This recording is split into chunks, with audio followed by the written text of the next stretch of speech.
Paul. Sir. Joel's going to make jab cross. He's going to actually work at hitting Joel on the button. Now, he doesn't have to hit him hard, but he's got to at least put Joel in jeopardy. If he's too far away, Joel doesn't even need to block. Joel's going to make parry block. Parry block always comes across the body this way because we're strong in the deltoid and in the pec muscle this. We're less strong in the back delt this way. When you're ready, Paul, throw 2 punches. Notice he works a little head movement too. He can also work some footwork if he really wants to. Does everybody understand the drill?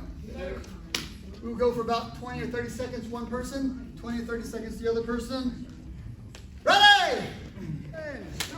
Caleb. The parry block I find to be the easiest, but sometimes we want to hold our position and make very small moves, and this is static defense.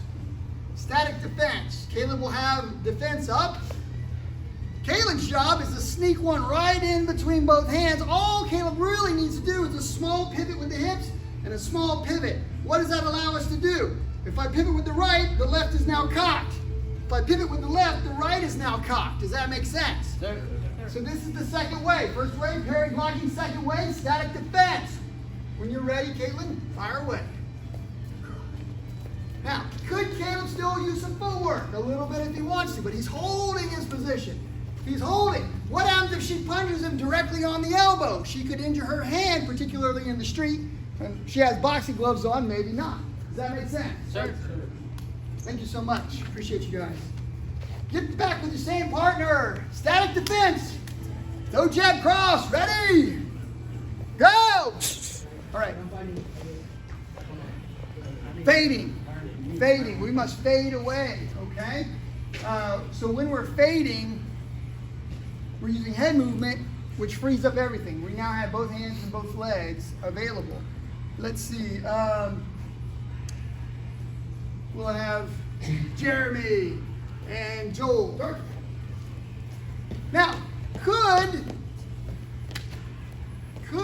Jeremy have his hands up and still fade? Of course, they're there just in case. Joel's going to throw the jab, and Jeremy's just going to fade maybe a ½ inch away. It should barely miss him. When you're ready, sir. Just about like that.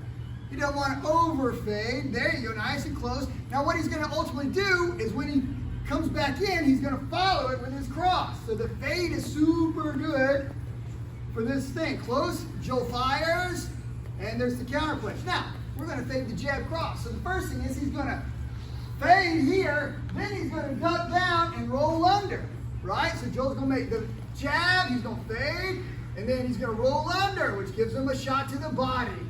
Could also get a nice hook to the head. Again, jab and cross, boom. Ready?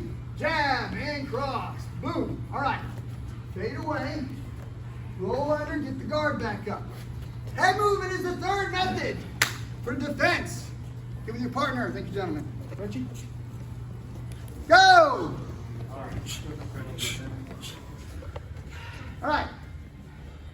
Who thinks they know what the fourth way to defend might be? Josh. Footwork. I'm going to be honest with you guys. The easiest one of all, I'm just going to keep my hands up, and I'm going to circle. All right? If that doesn't work, I'm going to circle the other way. If that doesn't work, I'm going to fade away backwards. Very simple things, okay? Does it make sense? How you move your feet has to follow certain principles. If I'm going right, which foot should move first? Right. Then what should the other foot do? Follow. Follow. If I'm going left, what should I do? Left. And then what? Follow. This one follows. Should I ever do this? No. Only if you're in a kung fu movie. Right? They do some stuff that I don't agree with. I'm not saying it's wrong for them, it's just weird for me. Step right, right, right. Right, left, left, left. If I'm going back, which foot should move first? Back. So I can't do this? You can, but you're slow. This is way faster than this. Does that make sense? Sir. When I go forward, which foot should move first? This way. It's a drag step. This is a drag step. Does that make sense? Now, could I do this? Yes. Could I do that and even punch? Yeah. Sure could. It's a weird off timing kind of a move, and I've seen people that do it really well, and when they do it well, they get their guy or girl. But you're vulnerable for a moment. From here to here, you can be swept. You can be kicked. It's a lot harder in a short distance to sweep me. You can still be kicked, then you can defend. Give it a try. Get with your partner, move around like you're fighting. No punching required. One person will aggress. 1, 2. The other person will aggress. 1, 2. You go first, they go second. You go, they go. A couple of steps. Let's see what they do. They should spin out to the right or left or fade right back. Hey, footwork. Go. Somebody raise your hand. How many punches do we have? Basic punches? 4. And somebody else raise your hand and name them off. Caitlin. How many basic kicks do we have? Raise your hand. 4. Somebody name them. Raise your hand. Front kick, back kick, round kick, side kick. Super good. How many basic ways to defend do we have? 4. Somebody name them.